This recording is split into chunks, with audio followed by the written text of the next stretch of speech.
All right, everybody. A little update on the on the little thing I couldn't figure out last night.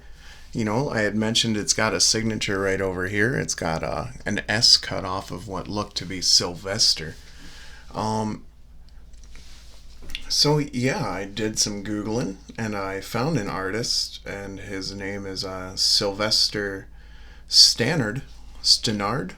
Either way, all due respect, whichever one it is. I'm just not positive. He was a watercolor artist, which makes a lot of sense as far as what I was saying about there's a slight buildup of color, like especially the shading. I couldn't quite figure out if it was paint, why wouldn't it be like slightly off the surface?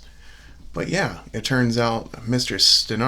Stannard was a watercolor artist from late 19th, early 20th century, up to the mid 20th century. He passed in 1951, which is a shame, but here we are, still appreciating his things.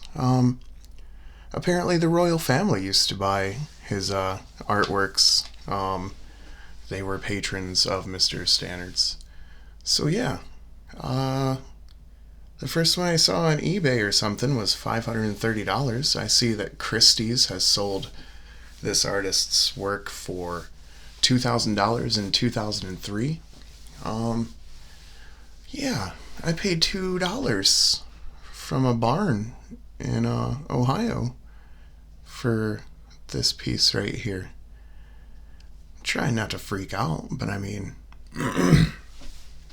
even if somebody bought this for $200 from me, with his poor little signature a little bit snipped there, and you guys can see the video and see it and everything, but I mean, even if that happened, I would have made 100 times my money. So I think I did all right, and I think I identified it fairly well as a watercolor. I mean, I wasn't positive until I did some research. I don't find anything like this. I mean, yeah, it's pretty individualistic because it's got three chimneys on one cottage. So I just started scrolling through, pictures of Mr. Stannard's work, and yeah, I didn't find anything similar. I don't believe this is a print. I believe the frame is vintage, so in all likelihood, so is this watercolor. And I actually believe that it's maybe been reframed since that one little piece is missing.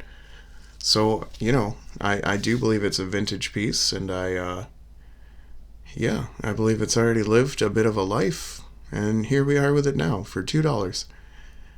Just because I dug through a pile of pictures in, a barn in Ohio, here we are getting to appreciate it, getting to spread it all over the world again. I think it's a very pretty thing.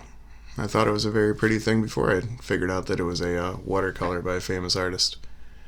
What do you guys think? This is Austin of the Best I Can Afford Antiques channel, and I think we did pretty good today.